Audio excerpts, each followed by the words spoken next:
All right, welcome. I'm going to talk today about our project where we looked at sport participation policy from a gendered and spatial perspective. I need to give a shout out here to my co-authors, all the people who supported this project at Brock University, Guelph University, as well as Rowe, Ontario. So for a bit of context, this was a project that we worked on with Rowe, Ontario. It was really a pilot project looking at the way we could use spatial analysis to understand sport participation. So we did produce a report of this pilot, and I will link that in the description so you can check it out. I would love for you to check it out and reach out and have some further discussion about the more full kind of report on that project. Otherwise, I'll take us through the usual kind of sections. I will talk a little bit about context, our purpose, what the research partnership looked like, and then our methodology, findings, and some of the implications. So this work is really situated within this idea of policy implementation. So within Canada, we have a federal sport system, which means we have a national sport policy and a branch of government, Sport Canada, that is responsible for directing the kind of policy around sport.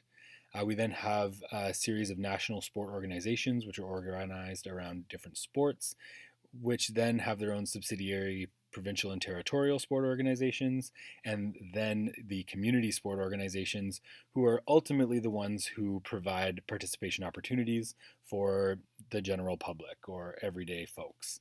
So when we're talking about sport participation outcomes, so the numbers of sport participation, levels of sport participation, who participates and what that looks like, that happens at the community level, but there are many steps in the process before policy finds its way to the people. And so what we're interested here is understanding that policy implementation process, or how policy flows through the system to ultimately influence outcomes. So within this context, scholars have argued that we must consider community sport organizations, or the organizers and managers in these community sport organizations, as policy implementers, as they're the ones who are implementing these ideas. And so when we're considering that, it means that we need to consider the factors at the level of these community organizations and how they impact these outcomes and these practices. So things like institutional logics, organizational cultures, these strategies and practices that are enacted by these organizations and these managers. And when we're talking about sport policy, there are always these kind of different objectives that are out there, right? So in Canada, we have some common ones we talk about are elite sport development, so the pathways towards competitive opportunities, mass participation opportunities, or active for life, so having opportunities for people to participate in sport throughout the lifespan. We also have other things like safe sport, so I'm talking about safety and safeguarding. And so all of these are separate kind of policy objectives that will flow through the system and may flow through the system differently. My own kind of interests really situate within understanding regional differences, so how different types of communities, sizes of communities, communities in different regions with social and cultural contexts are engaging with the sports system. So with that in mind, our purpose with this project was to really test out this idea of spatial analysis. So what a spatial analysis can tell us about sport participation trends. And so here we were specifically focused on gender as well as space, so the different regions within the province of Ontario. Methodologically, we frame this project as an action research project, so drawing on the model used by Firkin, Shilbury, and McDonald. We really saw Rowe Ontario and our partners at Rowe Ontario as partners in the process. So they were along for the whole time. We conceptualized the project together. We talked about what we could do, what this kind of analysis might give us, and they had those discussions with us along the way, and were engaged in developing the analysis process as well as kind of interpreting our findings. So here I'm really just talking about the first two phases of this project. So the identifying issues and analyzing the context, because we really haven't moved into the intervention or kind of enacting these changes yet. We're just really trying to understand what participation has looked like. So what we did was we did a longitudinal analysis of rowing participation data. So Rowe Ontario provided us with participation information from 2014 through 2019. And what this involved was participant information, so their age, gender, postal code, as well as the club that they were associated with. And so we had the locations of the clubs as well. And we used ArcGIS to map both club and home location of these participants in 8 different functional regions of the province. And I'll speak a little bit to that in a second. And so in total, this led to 41,054 data points displayed in 96 unique maps. So for each of those functional regions, we were able to map each season by gender. So this led to a large series of maps. Obviously, I'm not going to be able to go through all of them. I'm just going to give you a kind of taste of what that looked like so you can understand the process, and then be happy to discuss that further. And then we'll talk about some of our kind of key findings and the implications of that. So here you see the 8 functional regions that we developed in collaboration with Row Ontario. And now this is significant because some provincial sport organizations will have regions that they use to organize their clubs or their organizations. So they may have a north, south, east, west, or these may be organized in different ways. Row Ontario doesn't have these functional regions within their organization, but in order to map these out, we thought it would be helpful to have these regions. And the way we have divided them here, you see on the map, these lines were not arbitrary. We took these lines from our census divisions. So the pre-established lines that we already can collect provincial and national level data on. And this is important because, as I'll refer to in our kind of next steps, this will allow us to overlay this analysis with a variety of other data sets that already exist. Then at the regional level, we mapped all of the clubs. So we have club addresses for where these clubs exist. You'll see here the central and west central regions and all the clubs that are registered within there. And you'll note that within some of these census divisions, there aren't any clubs, right? So there aren't clubs all over the places. And that's an important thing to consider when we're considering how we're reaching people and who we're able to reach. Rowing also obviously has some important constraints, so needing the appropriate kind of body of water to have these clubs on. So all of these things are kind of bound up in geography. And then at the regional level, we then mapped the both home and club addresses of participants. So here we see participants in the Eastern Ontario region in the 2014-2015 season. So on the left, we see female participants, and on the right, male participants. And what's interesting to remark here is we can see the dispersion of these participants is different. So on the left, we see there are more female participants whose home address is out in these kind of outlying regions, which means they are likely commuting further to access these sport participation opportunities. So although the numbers tell us one thing, the dispersion or the spatial locations of these participants provide some interesting kind of insights there as well. Now I'm going to move a little more into the kind of bigger numbers and talk about what they told us. So overall, we can see that participation numbers did decrease over the 6 seasons that we saw, so this raw number of participants registered. But this decrease was not uniform. It was fluctuating, and what we see is that it was pretty much even for male and female participation numbers. So these trends were affecting males and females similarly. When we look at the age dispersion of participants, we see that it was relatively the same across the time frame that we looked at. So the 2014-15 season is on the left and the 2019-20 season on the right.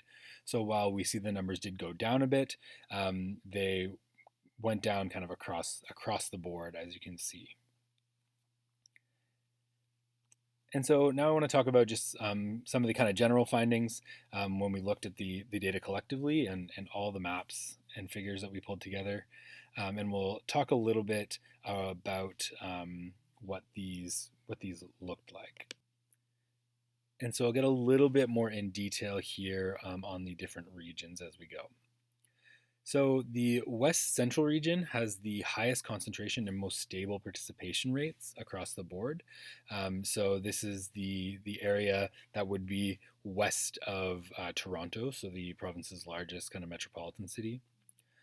The Niagara region consistently has the highest number of youth participants, and although this number has slightly declined, it is very much an anomaly in the province, and this is due, in discussions with our folks at Row Ontario, this is due to a large kind of culture of high school rowing in the region, where many high schools have rowing programs and lots of young people row there. The central region, so this is coming more into the GTA, the Toronto area, saw an increase in youth participation over the 2015-16 season. That was retained over the 4 years, so a bit of an outlier in terms of trends there. And then throughout the north, female participation remains substantially higher than male participation across the board. So our northern rowers were predominantly female across all the seasons we looked at. To look a little bit more specifically at the numbers, overall, as we noted, participation has slightly decreased, and the mean age has increased within these participants. So, mean age of all participants went from 27.3 to 29.3 across the 6 seasons. Across all the regions, the proportion and the mean age of female participants was higher, and that was pretty consistent when we looked at all the data. But the mean ages within the different regions varied quite widely, and it was actually really surprising to all of us to see these numbers laid out this way. So, as we noted, the Niagara region has a strong kind of school rowing or youth rowing culture. And so, there, the lowest reported mean age was 20.9 in Niagara in the 2014-15 season. And then in the northern region, in the 2019-2020 season, the highest recorded mean age was 37.5. So we see quite a large difference in the kind of participation profiles for these different regions. Although the Niagara region does have that strong youth participation, there was an mean age increase of 3.7 years over the 6 years analyzed. So that's quite a lot in not a long time frame. And then the anomaly in terms of ages was the East Central region, where their mean age decreased by 1.1 years. And this was the only region where we saw this kind of trend. So what does this mean? What are the implications? What can we take away? First, we really do believe that these regional differences in sport participation are important things to consider. They offer us insights that can help tailor the approaches we're taking to sport development, so the strategies or initiatives that we're enacting can be tailored for these different regions to help support. So, for example, the Niagara region with a strong youth participation may focus on retaining athletes into more of these lifelong participation opportunities, so active for life opportunities, whereas regions such as the northern regions may consider tailoring their strategies around recruiting younger participants, so providing those first contact and awareness opportunities to get participants into the sport at a younger age. And while female participation was higher across the province, ages and spatial characteristics of women differed in these regions. And so we need to understand that better, understand how women are participating, how they're accessing these opportunities, and why those look different in those different regions, what our clubs or organizations and our managers can do to support this in different ways. And obviously, these social and cultural norms in the regions, as well as the organizations within these regions, may play out an important role in this. So we really need to dig into that more and understand how that can be kind of strategically targeted. So future directions for the organization, for Row Ontario, is working on thinking about how we can leverage these initiatives strategically and consider these regional contexts in sport development strategies. We can compare the institutional pressures and the logics between these different regions, the different sports, as well as the different provinces. So this provincial level of policy is really largely not focused on in the literature on policy implementation. So that we're really interested in digging into that more. And then further spatial analysis, we could, as I alluded to before, pull on other data sets. So overlay these sport participation data with different data sets we have at the census subdivision level to get a better understanding of how social, cultural, and demographic factors may be influencing sport development and uptake of sport participation opportunities. And then we can dig even further into the spatial elements of accessibility. So talking about things like commuting distance, different types of opportunities. So maybe drop in recreational opportunities versus more competitive. Thinking about if we're more likely to commute further distances or even to billet out athletes for these more competitive opportunities, what does that look like spatially and across these different regions? So thanks for tuning in. Here's a quick look at some of the references we drew on to set this up. Um, I really appreciated you taking the time to watch this, and I'd be happy to engage with some discussion in person or in the comments. So please reach out and let me know. Thanks again for tuning in.